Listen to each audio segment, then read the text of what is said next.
오늘 하나님 말씀은 사도행전 5장 1절에서 16절까지 말씀을 통해서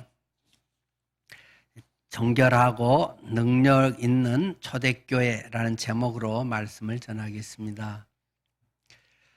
5장 1절 말씀입니다.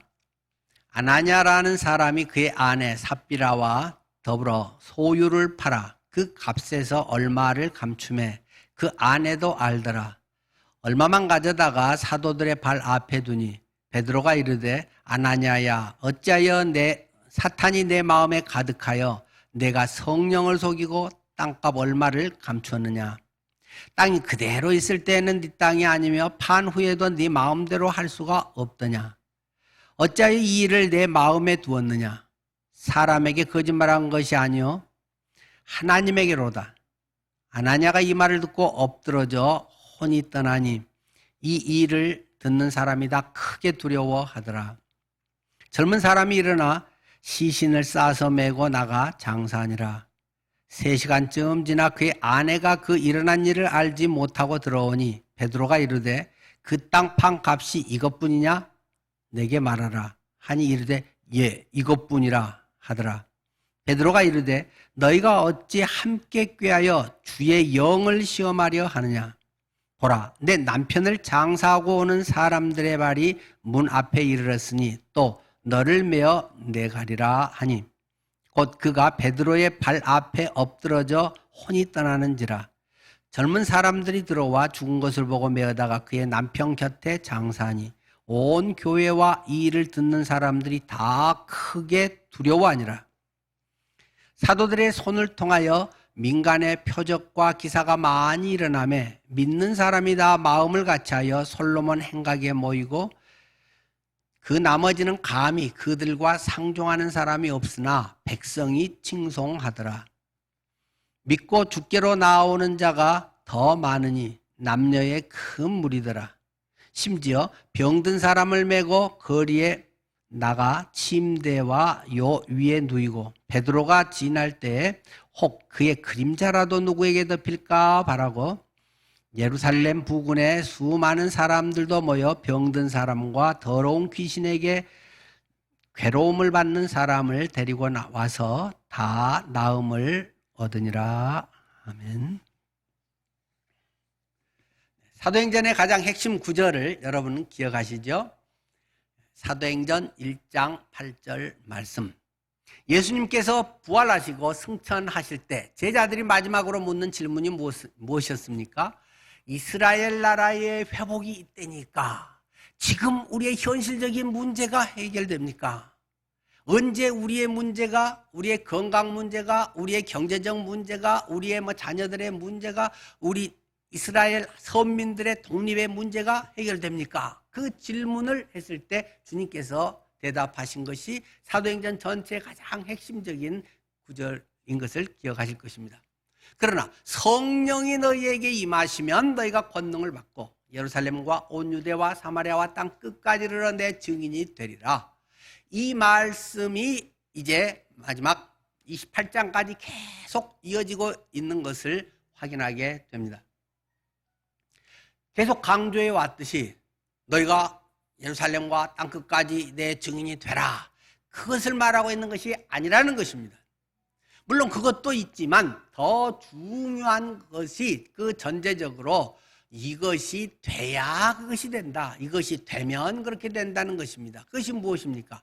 성령이 너희에게 임하시면 권능을 받고 성령임에서 성령의 권능이 있을 때 이렇게 된다는 건데 많은 경우는 뒤에 사명적인 것 예루살렘과 땅끝까지 복음을 전하세요. 복음의 증인이 됩시다. 이것만 강조하니까 능력은 없는데 성령이 충만하지 않는데 성령의 기쁨이 없는데 성령의 파워가 없는데 전도 또는 이거 이렇게 살아야지 저렇게 살아야지 하니까 조금 하다 말다 조금 하다가 남들이 안 알아주면 왜 나만 이렇게 하고 시험 들고 말고 불평하고 그렇게 대부분이 되어버린다는 것입니다. 굉장히 중요한 것이 성령이 너희에게 임하시면 권능을 받고 권능을 받았습니까 여러분은? 그 권능으로 예배 생활합니까? 그 성령의 권능 가운데 그리스도인의 삶을 살고 있느냐? 이것이 무엇을 얼마나 열심히 많이 했는지보다 훨씬 중요하다는 것입니다. 이건 놓치고는 사도행전은 아무것도 아닙니다. 사도행전 뭐 어디서 바울이 어디 가고 뭐 이런 거 하나도 몰라도 상관이 없습니다. 성령이 임하셨는가? 그렇게 해서 2장에 오순절에 성령이 강림을 했다. 그랬더니 뭐 이런 일이 터져 나와 버리더라. 그러면서 막 각 외국어로 막 잘잘잘잘 해서 복음을 전했다. 나 외국어 실력 대단하지. 나 안 배웠는데도 이렇게 잘해 하는 자기 자랑과 자아 실현이 아니라 예수 그리스도가 이런 분이었구나. 몰랐는데 우리 모국어로 듣는구나 하면서 하나님 나라의 일을 예수 그리스도의 복음 부활의 내용들을 그들이 들었고 수많은 사람이 3,000명이나 그날에 침례를 받고 주 안에서 변화됐더라 하는 것이 2장의 내용이었지 않습니까? 성령이 임하니까 그렇다. 3장에 와서 성령이 임하니까 기도하러 성전에 가는데 거기 아름다운 문 앞에 있었지만 평생을 고상하게 뭐 어쩌고 저쩌고 종교성과 예술성과 많은 것이 있었지만 무능하다. 그 힘으로 자기 인생을 살아갈 수 없는 그 다리치체 장애인에게 베드로와 요한이 나는 돈 많은 사람은 아니야. 내가 네게 채워줄 건 돈은 아니야. 그러나 그거보다 훨씬 니들이 추구하고 니들이 구구하고 그것이 인생의 전부인 것 같이 살아가는 돈 하는 그것이 아니라 나사렛 예수 그리스도가 너를 근원적으로 변화시킨다. 내 속에 예수의 생명이 있어야 된다. 예수 그리스도를 통해서 네 인생을 니답게 살아가고 거듭난 하나님의 자녀로 살아갈 수 있다는 것을 가르쳐줘서 나사렛 예수 그리스도 이름으로 명하노니 일어나서 걸어라. 그 사건이 일어나 버렸다는 것입니다. 그러자 막 놀랍고 대단한 일이 일어나서 사람들이 모여드니까 솔로몬 주랑이라고 하는 곳에서 베드로가 막 설교를 하지 않습니까? 그래서 아까 3,000명이나 이렇게 그때 이제 그 방언에서 그렇게 되고 이 일로 인해서 5,000명이나 되는 사람들이 그걸 보면서 와, 한 40년 정도를 그렇게 평생 살았던 그런 사람이 저렇게 벌떡 일어나서 그 옆에 같이 있네? 그것 자체로도 증거가 되기 때문에 한 5,000명 이상이 예수님을 믿고 막 놀라운 교회, 복음의 부흥의 역사가 일어나 버렸다는 것입니다. 그러나 그것을 사탄은 가만두고 보지 않는다는 것입니다. 하나님의 능력이 나타날수록 하나님의 사람들이 하나님의 사람들답게 살아갈수록 거기에는 꼭 회방꾼이 있다. 태클을 거는 존재들이 있다는 것입니다.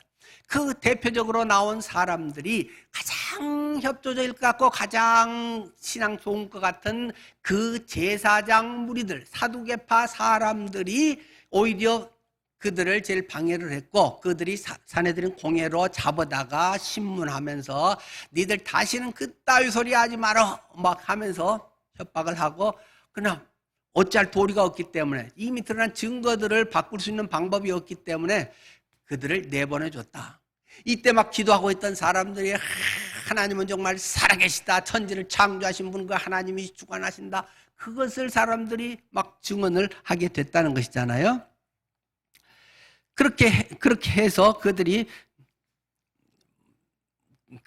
막 놀라운 능력들이 경험이 되고 막 병이 낫고 하나님의 살아계심이 계속 그 속에 일어나면서 야, 우리는 새 가족이구나. 우리는 하나님 안에서 한 가족이다. 그렇게 돼서 그들의 생활 공동체적인 모습들이 나타나서 물건 네 건 내 거 뭐 이런 거 안 따지고 돈 바치고 시간 바치고 그래서 이런 생활의 공동체가 생기게 되었더라 하는 것이 이제 지난주에까지의 이야기였습니다.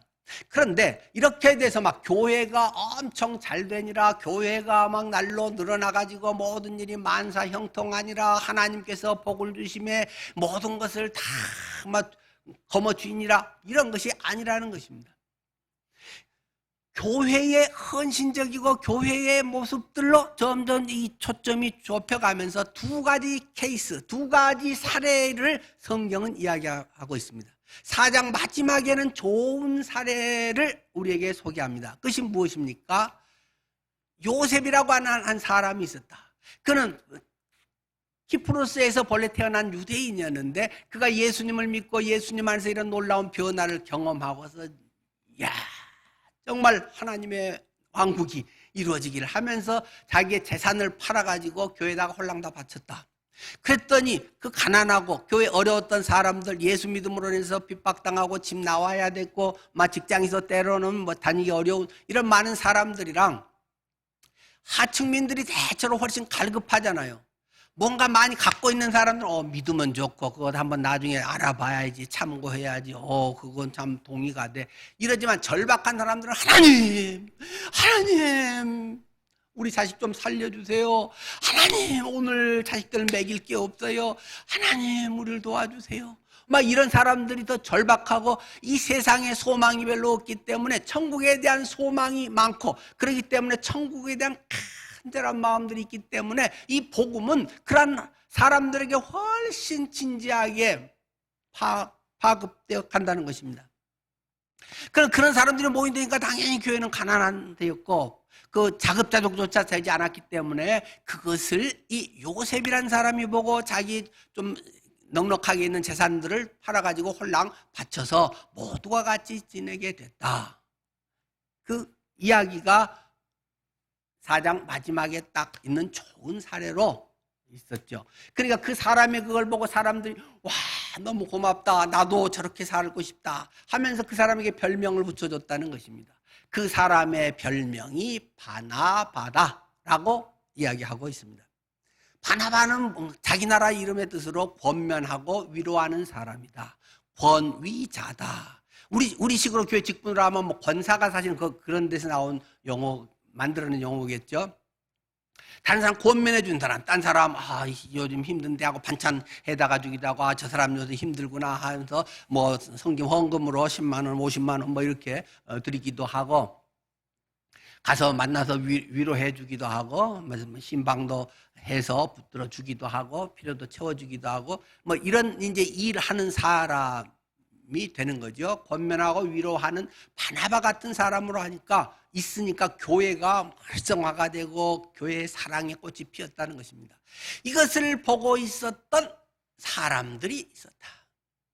교회에 이렇게 순수하게 아름답게 섬기는 사람이 있는가 하면 한편 이런 일도 있어서 교회가 아주 위험에 빠질 뻔했다라는 이야기를 오늘 본문인 5장이 하고 있는 것입니다. 나쁜 사례가 있었다. 그것이 그 교회의 그 아주 신실한 아나니아와 삽비라라고 뭐 지금 우리 식으로 하면 집사, 아직은 이 집사 아직 아무 직분도 생기기 전이었죠.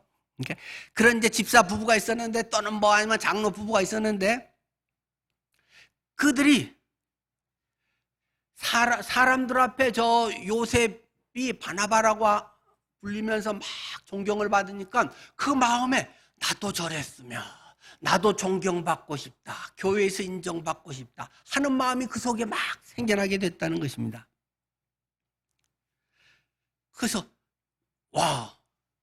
나도 재산 갖다 팔아 바치면 사람들이 엄청 좋아하겠네, 교회에서 인기 있겠네, 존경받겠네, 아이고 집사님 어이구 그렇게 많이 헌금하셨어요 막 이런 것을 받으면서 아이고 집사님 신앙이 너무 좋아요, 집사님 믿음이 부러워요 막 이런 말이 이제 엄청 듣고 싶었다 이겁니다.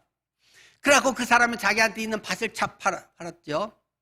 주님한테 바쳐야지, 여보 우리가 이걸 바칩시다 하면서 바쳤는데 아마 지금식으로 하고 막 서울 우리의 지금 이런 분위기에서 한 10억쯤 됐나 봐요.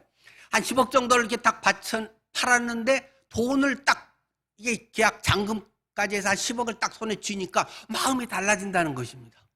처음에는 주님께 바쳐갖고 해야지 이랬는데 돈을 막상 거머쥐고 손에 있으면 막 생각이 복잡해지는 것이죠.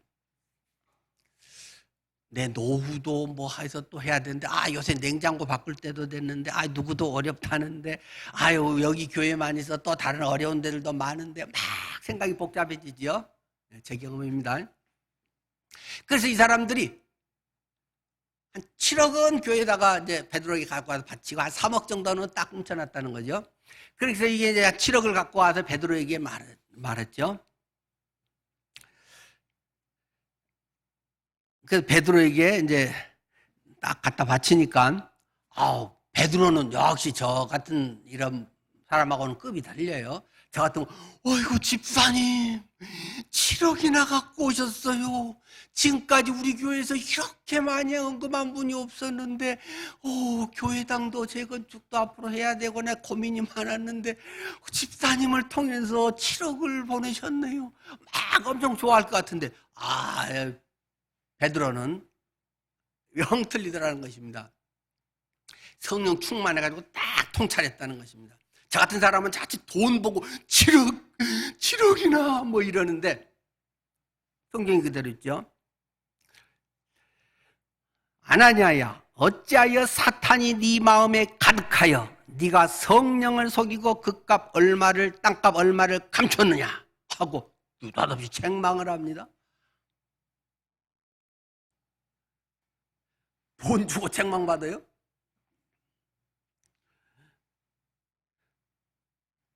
당신 이게 이제 그 전에 그 말이 충분히 있었죠. 이게 제가 우리 형제 자매들이 이렇게 고생하면서 이렇게 열악한 환경에 있고 어려운데, 제가 주님이 제가 갖고 있는 땅 생각나게 하셔서 우리 부부가 기도하면서 그 땅을 팔아가지고 갖고 왔습니다. 이 7억이 땅값 전부인데 제가 주님께 기꺼이 전부를 드립니다 하면서 이제 줬다는 거가 다 그 속에 지금 다 깔려 있잖아요. 정말 이 7억이 전부예요? 하고 물어보니까, 이게 정말이에요? 정말이라니까. 전부 7억이에요.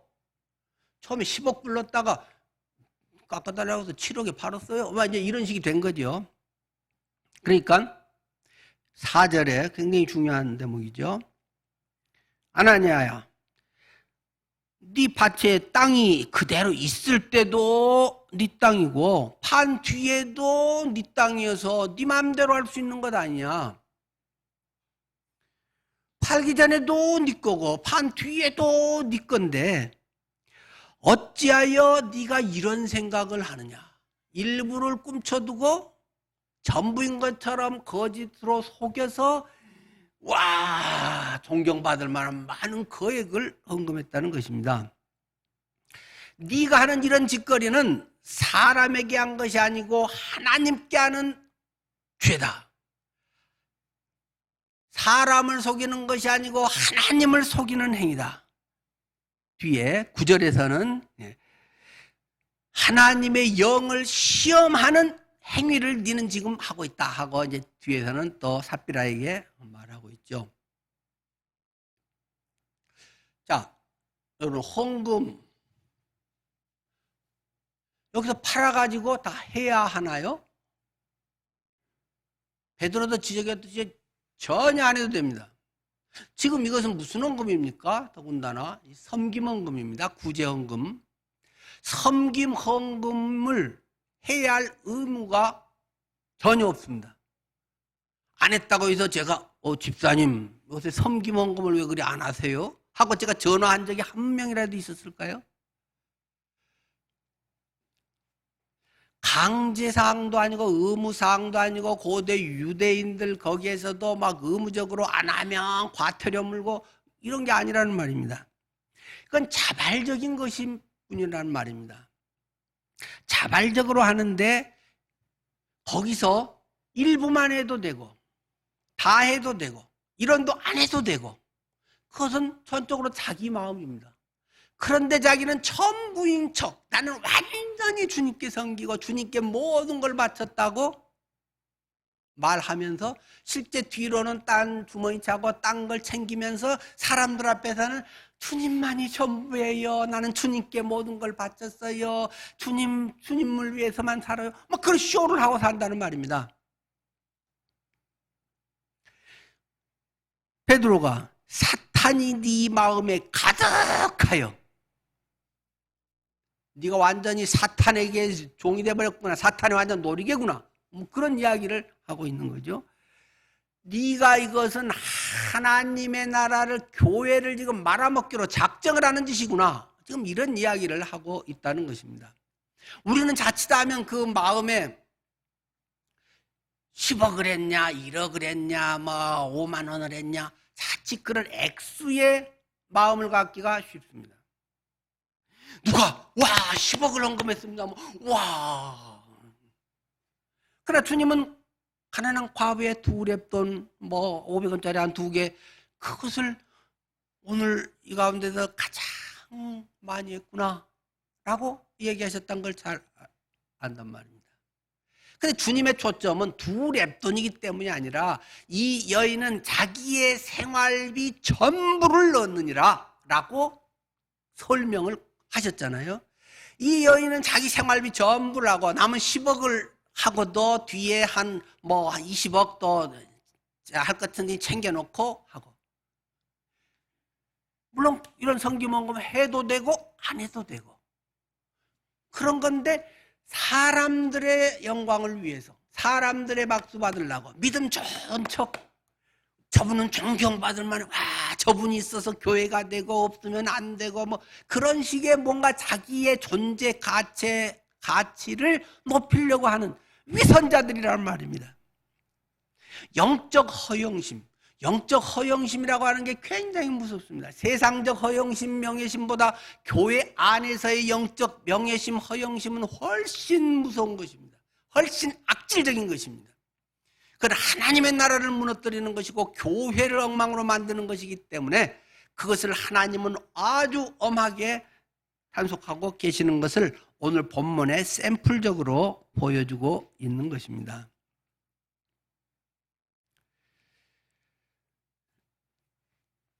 저는 어제 안산에 가서 결혼 주례를 하고 왔습니다.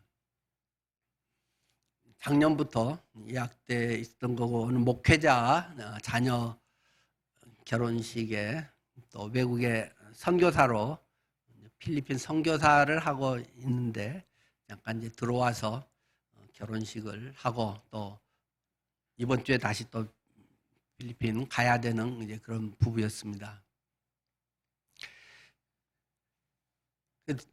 주례하기 뭐 순서지 만들고 할 때 그 신부 엄마가 제게 문자를 보내왔습니다. 목사님, 우리 사위가 목사님께 양복을 해주고 싶다고 하네요. 목사님 계좌번호를 좀 알려주세요 하고 제게 문자가 왔습니다. 와, 제 평생에 뭐 말로는 주례하면 뭐 양복도 해준다 이런 말 들은 적 있어도 그런 일이 요즘에도 있는지 깜짝 놀랐습니다. 그러고는 제가 이렇게 답장을 보냈습니다. 깜짝 놀라운 큰 마음 감사합니다. 그런데 진지하게 부탁드립니다. 저는 33살에 목사 안수를 받으면서 나름대로 작정한 것이 있습니다. 교회에서 정식으로 받는 사례비 외에 다른 돈 대가는 받지 않기로 마음먹었습니다. 저는 돈을 좋아하는 제 속성을 알기 때문입니다. 후한 대접을 받으면 더 고맙고 더 좋아하고 그렇지 않으면 서운해할 만한 위인이라서요. 그래서 이제 은퇴가 가까워지는 지금까지 그래도 잘 지켜온 것 같습니다. 끝까지 잘 지키도록 도와주실 거죠? 감사합니다. 하고 보냈습니다.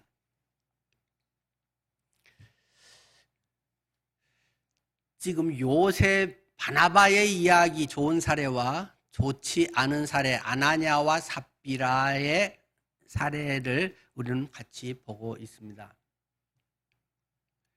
바나바는 정말 훌륭한데 아나니아 삽비라 같은 사람들은 이런 사람들이 있어서 안 된다. 근데 제 마음을 보니까 제 마음에 이 두 가지가 다 공존하고 있더라는 것입니다. 제 마음에 정말 순수하게 모든 걸 주님 앞에 드려서 아름답게 쓰임받고 싶은 그런 마음들이 있고 또 한편에는 인간적인 이런 것에서의 대우받고 인정받고 뭐 하고 싶은 그런 마음이 역시 제 속에 있고 따지고 뭐 이렇게 해서 그런 걸 좋아하는 그런 마음이 있다는 것입니다. 여기도 썼듯이 저는 돈을 좋아하기 때문입니다. 제가 거룩하고 뭐 그래서 물질에 별 관심이 없고 어쩌고 아닙니다. 저는 돈 좋습니다. 돈 많으면 얼마나 좋겠어요. 돈 많으면 쓰고 싶은데도 얼마나 많겠어요. 개인적으로도 하고 싶은 것도 없지 않겠죠. 또 주변에 정말 어렵고 그래서 그런 분들에 어떻게 좀 해줄 수 있는 거 없을까? 그런 것도 많죠. 돈은 굉장히 힘이 좋은 것이라서 돈 갖고 할 수 있는 일들이 많잖아요. 좋은 일도 많고 못된 일도 많잖아요. 근데 저는 가만히 저를 들여다보면서 저는 돈을 좋아하는 사람이라는 사실을 부인할 수 없습니다. 그래서 33살 안수받고 그때 작정을 해서 나는 교회에서 정기적으로 받는 사례비 외에 다르게 받는 사례비는 할 수 있는 대로 안 받는다. 대가를 할 수 있는 대로 안 받는다. 라는 것이 제가 그때부터 세운 원칙이고 또 거의 그렇게 하려고는 했습니다. 물론 제 아내가 또 교사였기 때문에 생활비를 할 수 있는 그런 것이 됐고, 그래서 제가 받는 사례비로는 또 조금 하고 싶은 또 뭐 좋은 일을 또 할 수 있도록 아내가 배려를 많이 해 주어서 뭐 그렇게 할 수 있었던 것도 중요한 이유이기도 합니다. 물론 어디 다른 데 가서 설교하거나 뭐 그런 때도 부득이 또 뭐 있고 그러면 끝나면 의례적으로 사례비를 주시죠.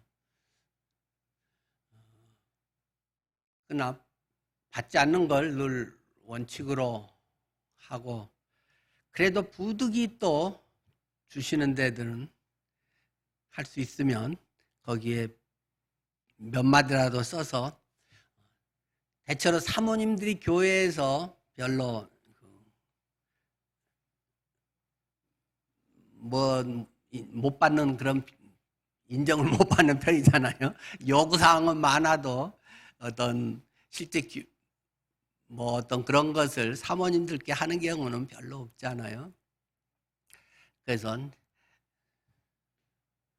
뭐 이제 뭐 어떤 때로는 뭐 부흥회도 시골교회 가서 한 적들도 있고 뭐 또 하고 하면 뭐 저는 이제 얼마인지는 모르고 원래 안 보는 게 제 원칙이고 많이 주면 고마울 것 같고 적게 주면 서운해할 것 같은 내 얄팍한 속셈을 알기 때문에 봉투는 안 보는 게 평생의 철책입니다.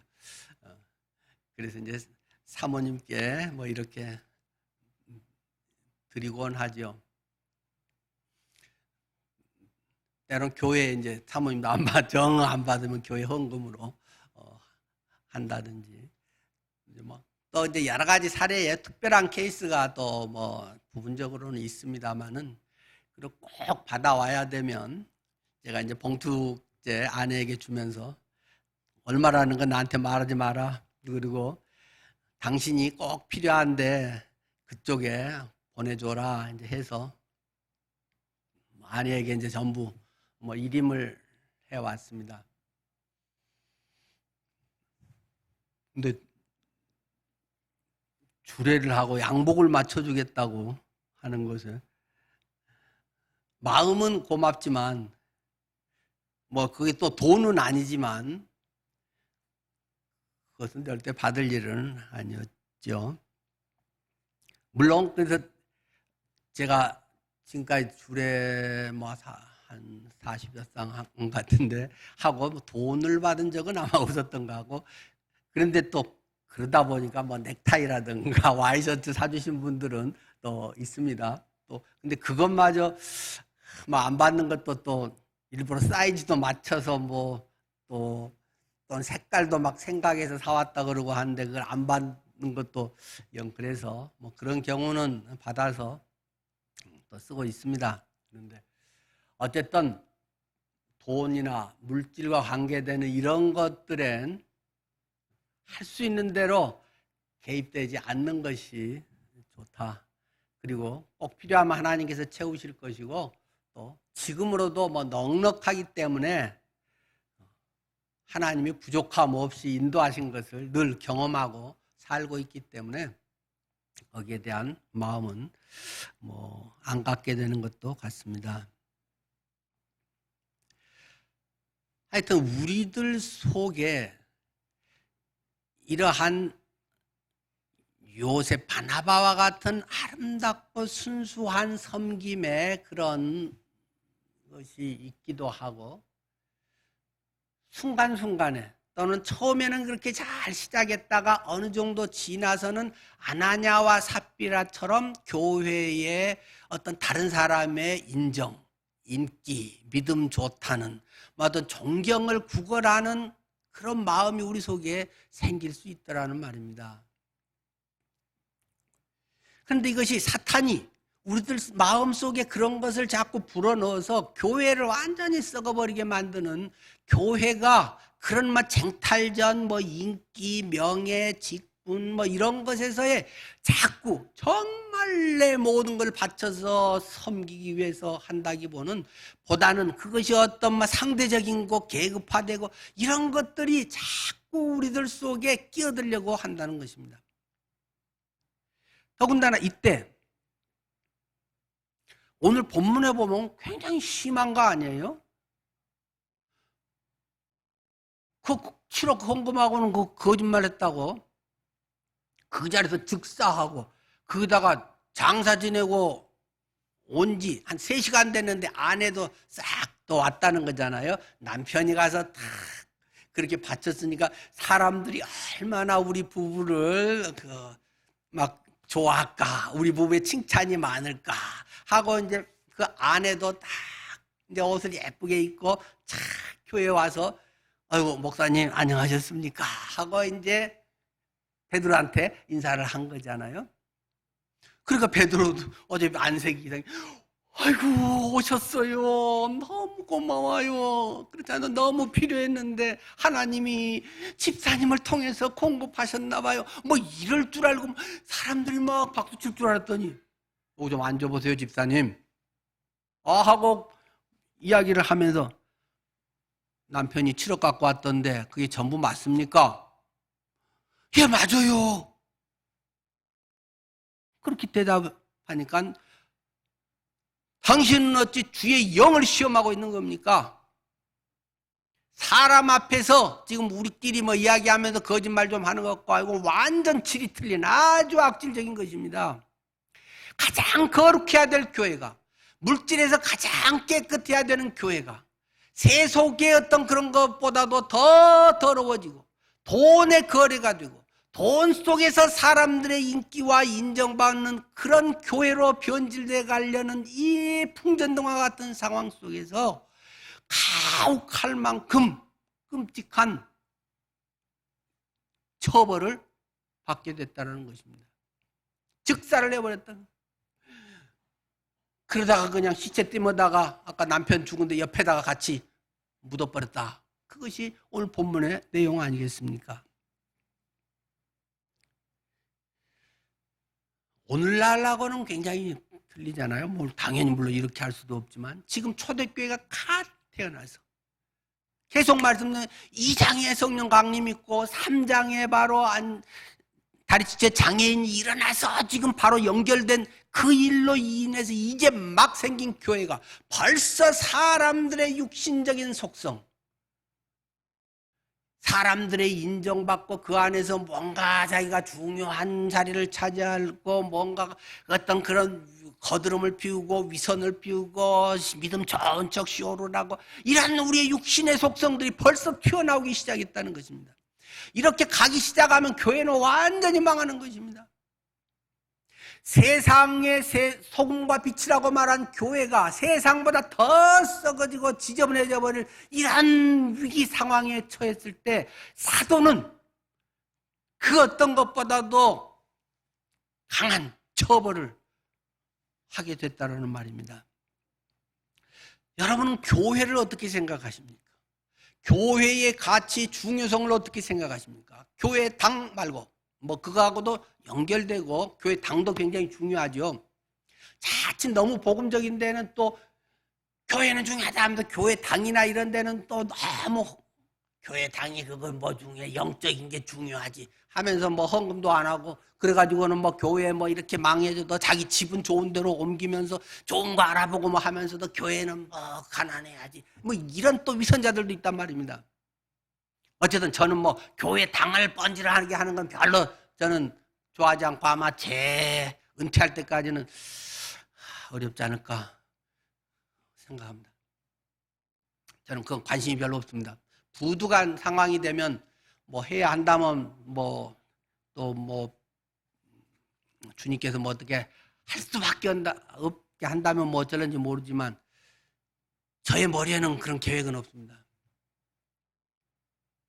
그런데 많은 사람들이 어떤 사람은 교회 당에 번지르하고 어떤 사람은 영적인 뭐 교회 어떻게 하면서 그냥 고상한 척 하면서 신선 노름하고 있다는 말입니다. 근데 교회는 굉장히 중요한 것입니다. 왜 그렇습니까? 여러분은 예수님이 왜 이 땅에 오셨다고 믿습니까? 예수님이 십자가를 지신 목적은, 이유는 무엇입니까? 아이고, 나 같은 죄인이 지옥 가게 돼 있는데 지옥불의 뜨거운 것을 불쌍히 여기셔서 천국 가게 해주려고 예수님이 십자가에서 죽으셨다. 그런가요? 맞습니다. 그것도 맞습니다. 그러나 그게 성경이 말하는 본질인가요? 그렇지 않습니다. 한 영혼이 천하보다 귀해요. 한 영혼 구원이 뭐 전부 어째서 이래야 돼요 저래야 돼요.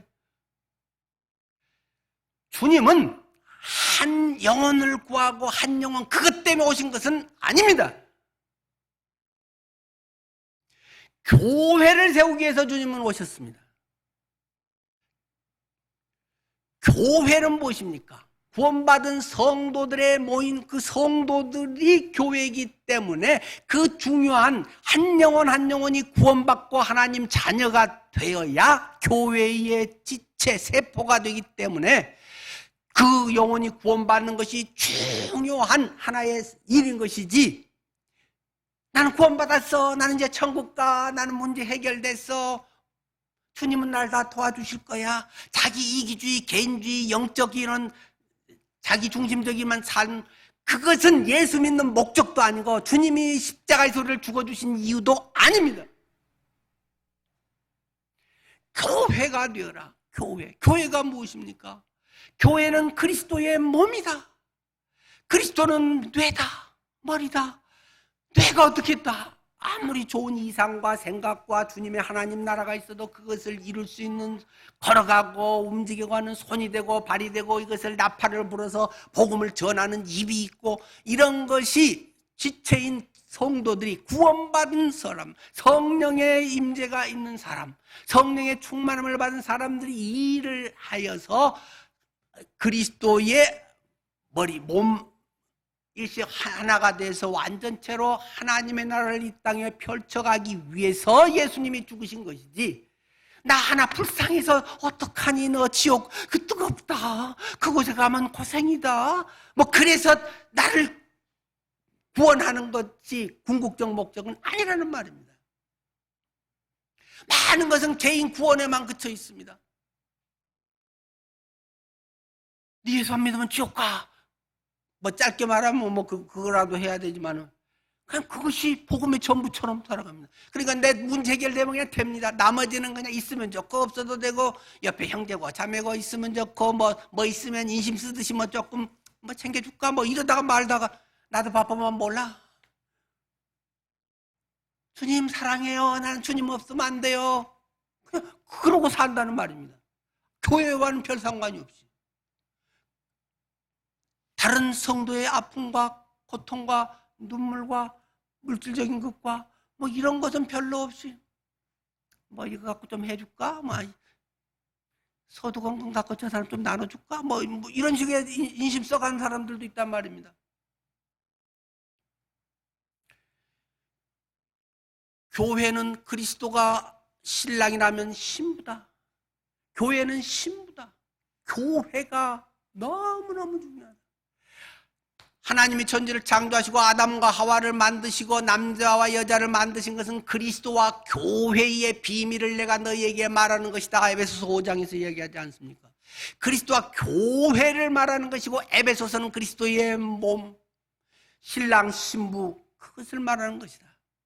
그렇기 때문에 하나님은 우리의 개인 구원에 대한 관심보다 교회에 대한 것이 100배는 크다는 말입니다. 이 교회 당을 말하는 거 아니라는 것은 여러분이 잘 아시죠. 그러나 이 교회 당이 있어야 또 그것이 구체적으로 구현되는 것이기도 하니까 중요한 것이잖아요.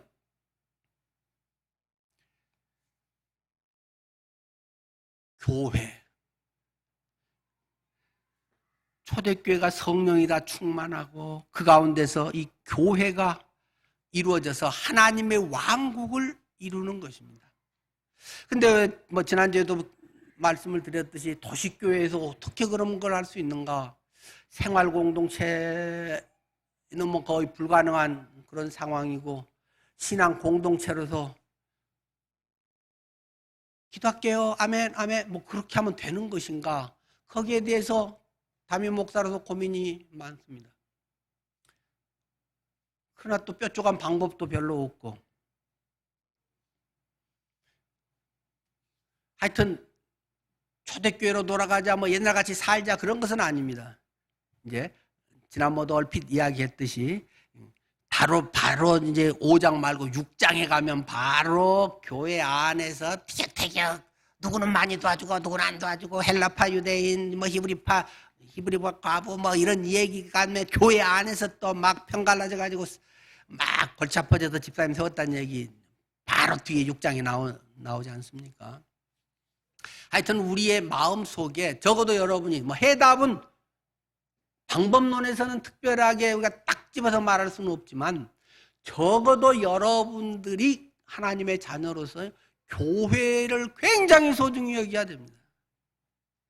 예수님은 교회를 위해서 오셨기 때문입니다. 그런데 이 초대교회가 막 이제 아름답게 막 번성하면서 성장하려고 하는데 이런 아나니아 삽비라 같은 사람이 들어와서 막 교회를 완전히 그냥 먹탕을 만들어 버리려고 한다는 것입니다. 사탄이 역사가 굉장히 돈 뺏어가려는 게 아니고 막 거액을 헌금을 했는데 그렇게 해서 인정을 받기 시작하면 교회가 어떻게 되겠습니까? 완전히 급속히 썩어져 버린다는 것입니다. 성직 매매, 교회에서 돈 많이 낸 사람이 막 인정받습니다. 사회에서 뭐 괜찮은 급의 사람들이 오면 그 사람들이 막 교회 안에서 휘젓고 뭐 거드름을 피우고 뭐 중직을 차지하고 그럽니다. 교회에서 방법들이 성령이 충만해서 하나님께 기도하고 주님 이걸 원하구나 하기보다는 그냥 일반 회사에서 직장에 뭐 그 예산 결산 짜듯이 그렇게 해가지고 뭐 이럽시다 저럽시다 뭐 그냥 그렇게 논리와 아무 성령과도 상관없는 주님의 심정과도 상관없는 그런 걸로 교회가 운영돼 버린단 말입니다. 찔립니다.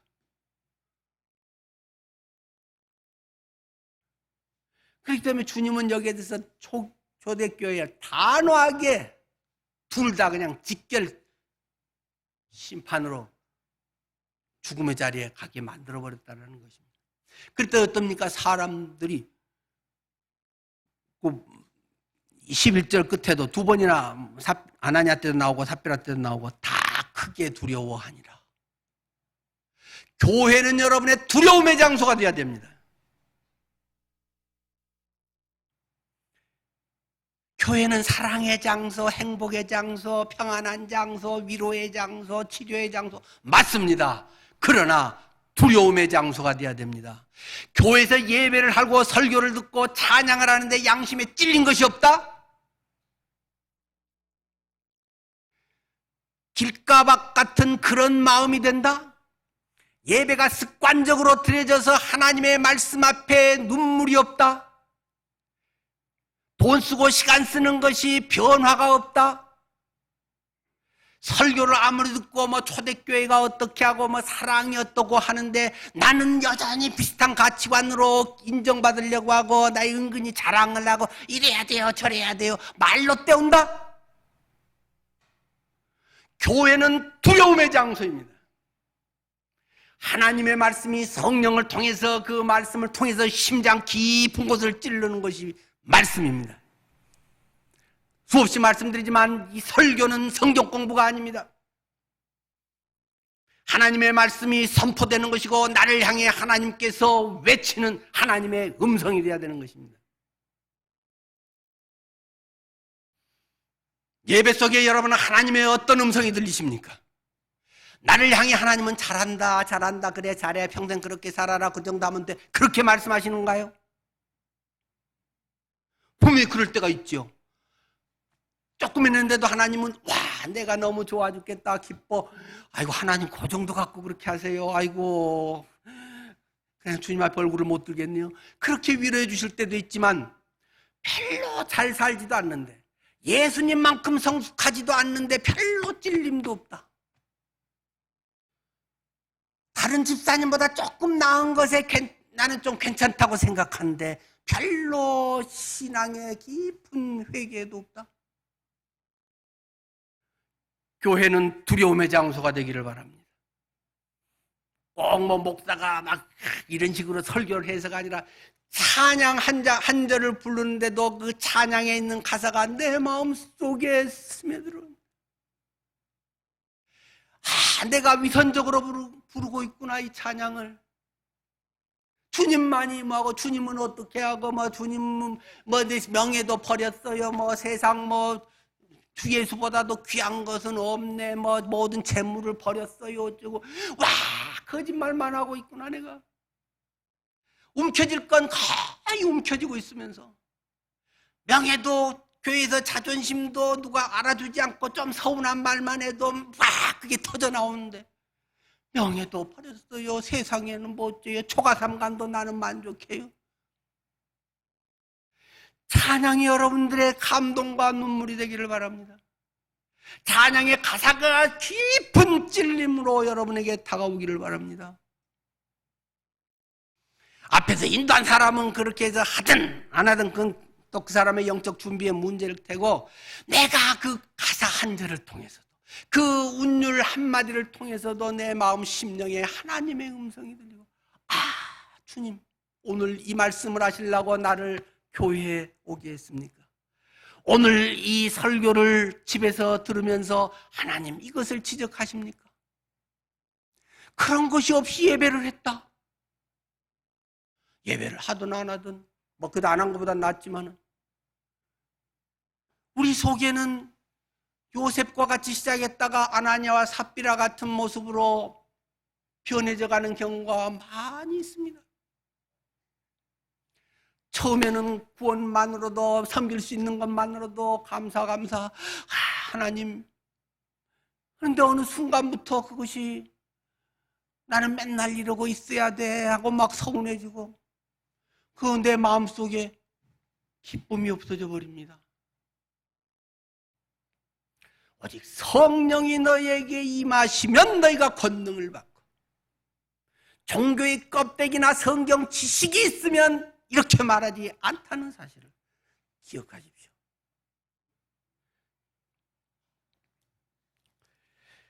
그렇게 했더니 교회가 이렇게 정결하게 하나님이 청소를 했단 말입니다. 오염에 이런 것을 싹 그냥 방역을 주님이 아나니아 삽비라 사건을 통해서 해버리니까 교회가 능력 있는 교회가 됐다는 말입니다. 정결한 초대교회, 능력 있는 초대교회, 정결하고 능력 있는 초대교회가 됐다는 것입니다. 이런 가운데서 사람들이 바로 순수해지고 그것이 온전히 주님을 안에서 제자를 잡게 되니까 막 기적적인 일이 생겨났다는 것입니다. 그냥 찬양만 해도 눈물이 나오고, 누가 뭐라고 안 해도, 저 사람 옆에만 가도 내 마음이 부끄럽다, 나도 저 사람 같이 살아야지. 그분이 나이도 어리고 뭐 나한테 뭐 이런저런 거 없어도 그냥 존경스러운 마음이고, 야, 내가 인생 헛살았구나, 야, 저렇게 사는 건데 그 사람이 아이 뭘요 뭐 이런데도 그냥 그런 것들이 막 내게 설교가 돼서 막 다가온다는 말입니다. 기적의 사건들이 일어났다는 말입니다. 그러니까 사람들이 칭송하더라. 사람들이 막 칭찬을, 여기는 이제 안 믿는 사람들까지도 막 칭찬을 하게 돼. 와, 늘푸른 교회 다니는 사람들은 틀려. 와, 예수쟁이는 틀리네. 아, 우리 같으면 그렇게 하겠어? 바보지. 근데 저 사람들은 바보를 자원한 사람들이야. 손해보기로 작정하고 달려드는 사람들이네. 와, 자기 챙긴 거 하나 없이 어떻게 저렇게 살 수 있지? 와, 나도 그래야 되는데. 아, 내가 너무 때가 많이 탔구나. 이런 걸 사람들이 깨끗한 거울 앞에서 자기를 돌아보고 그 사람들을 칭송했더라 하는 말입니다. 그러니까 믿고 주님께로 나오는 사람들이 막 더더더 많아졌다는 것입니다. 남녀의 큰 무리더라 하고 14절에 이야기하면서, 그러니까 막 이 일이 점점 더 커져가지고 막 뭔 사건조차 있었냐 하면은 막 병 고치는 일들이 막 일어났다는 것입니다. 이때는 지난번도 말씀드렸듯이 성경도 아직 없는 시대고 뭘 설명해 줄 수 있는 방법도 없고, 하나님이 하셨다고, 부활하신 예수님이 살아나셨다고 그걸 증거하는 거라고, 그 영이 우리에게 임해서 하는 거라고 말해 줄 수 있는 가장 효과적인 방법이 치유의 사건이었단 말입니다. 기적이 일어나는 것이었기 때문에 와 하면서 쫓아왔다는 말입니다. 그렇게 해서 하는 거 뭐 그냥 안수하고 뭐 하면 뭐 낫는 건 말할 것도 없고, 너무 많으니까 베드로가 일일이 할 수는 없고, 그러니까 사람들이 막 지나가는 길에다가 막 그 환자들을 이렇게 쭉 눕혀놓으면 그 베드로가 지나가면 그림자라도 스치면 낫겠다. 또 실제로 그런 일이 막 있었다고 막 입에서 소문이 막 퍼졌죠. 그러니까 이제 와, 우리도 직접 손을 대거나 직접 못하면 그림자라도 스치면 낫지 않을까 하면서 막 몰려들고 그들 속에 야, 뭔가가 있어, 대단해 하는 것을 깨닫게 됐더라. 바울의 손수건만 갖다가 놔도 막 병이 나와버렸다, 이런 기록이 있잖아요. 그런데 여기서는 막 그 손수건이라든가 그림자도 효과가 있습니다, 여러분, 뭐 그런 걸 말하려고 하는 것이 결코 아닙니다.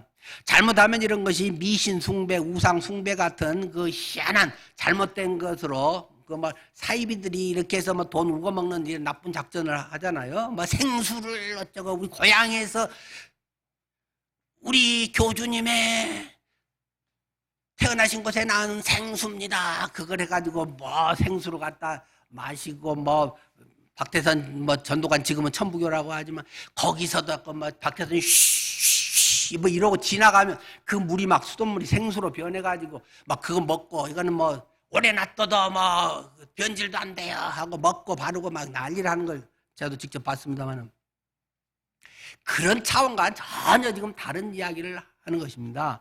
그런 것을 이야기하는 게 아니라 전적으로 하나님의 살아계심, 하나님을 신뢰하면서 어떻게 하면 주님께 나갈까 하는 할 수 있는 그들의 나름대로 최선의 그런 모습으로 주님께 나아갈 때 그러한 치유의 현상들이 막 일어나고 주님이 살아계시네 하는 걸 경험한다는 말입니다. 여러분을 통해서는 하나님이 살아계심을 어떻게 증거하실랍니까? 보여주고 계십니까? 돈 쓰고 시간 쓰는 것으로 하는 것이 가장 분명한 방법입니다. 물론 그 외에 뭐 카톡으로도 하고 전화로도 하고 뭐 온갖 방법들, 뭐 손편지도 있고 같이 뭐 자주는 것도 있고 뭐 방법 많지요. 근데 뭔가에 주님이 나와 함께 하시다. 직장에서 우리 과장님은 틀려요. 남들은 고난 속에서 막 죽겠네 살겠네 하는데 그 사람은 왠지 틀리다는 것입니다. 저는 요즘에 헌금 거기 보면 왜 감사 헌금 일이 많어? 그런 생각을 합니다. 이번 지금 주보에도 네 분이 165만 원, 지난주도 뭐 200만 원인가요? 얼마 됐는데 교회 통장을 이제 우리 교회 통장은 이제 이 크로스 체크, 하여튼 돈 문제는 철저하게 서로 이렇게 그 크로스 체크가 돼야지, 혼자에게만 맡기면 뭐 오스템 같이 막 그런 사건이 생길 수 있잖아요. 사탄이 교회에 역사할 여지가 매일 많기 때문에 할 수 있는 대로 그런 시스템적으로 만들어야 되죠. 우리 선교헌금은 이병건 집사님이 담당하고 우리 일반 헌금은 손준락 집사님이 담당하고 두 분이 OTP를 하나씩 갖고 있어서 교회 모든 돈을 빼는 것은 OTP를 가진 사람만이 할 수 있습니다. 근데 저는 이 양쪽의 통장을 항상 볼 수 있어요. 그래서 저는 수시로 들어가서 선교헌금이든지 우리 교회 통장의 모든 걸 다 제가 정상적으로 어떻게 잘 되나 수시로 봅니다. 근데 이렇게 보니까 감사헌금 100만 원, 감사헌금 50만 원, 뭐 이런 분들이 있대요. 그래서 한 분은 와, 저는 헌금 많이 들어오면 가슴이 좀 덜컹합니다. 와, 누가 퇴직했나? 뭔 일이 생겨갖고 일시불로 뭐 받고 끝났나? 그래서 한번 뭔 일이 있나? 젊은데 그래서 전화를 한번 해봤어요. 웬일이에요, 집사님? 뭐 승진했어요? 퇴직은 안 했다고 하니까 왜 뭐 승진은 작년에 하긴 했는데요. 그러면서 저희 식구가 전부 코로나 걸렸는데요. 코로나 다 걸렸다가 그래도 다 뭐 크게 심하진 않게 다 잘 나았어요. 뭐 애가 조금 더 아프긴 했지만은 열이 나고. 그 감사해서 100만 원 했다는 거예요. 와, 목사가 더 낫네. 코로나 걸려서 아유 하나님, 예수님 잘 믿는데 코로나 가고 왜 우리 식구 다 걸려요? 그럴 것 같은데 코로나 걸려서 나았다고 감사헌금 100만 원을 해? 오, 네, 감동이 되더라고요. 교회를 섬기는 것, 주님을 사랑하는 것은 뭐 그런 것도 하나의 표현 아니겠습니까? 사도행전을 보면서 우리들 속에는 여러 가지가 다 겹쳐 있는 것을 확인합니다. 이 오버랩되는 속에서 예수의 생명, 예수 닮음, 내 안에 성령께서 역사하심, 그 속에 자존심도 다 녹아지고 돈의 욕망도 녹아지고 과거의 자랑도 녹아지고 지금 여기서 사람들이 인정받은 것도 하고 다 녹아져 없어져 버리고 오직 예수 그리스도만이 오롯이 빛날 수 있는 그런 교회, 그런 것이 사도행전이 우리에게 가르쳐주고 있는 교회 아닐까 싶습니다. 기도하겠습니다.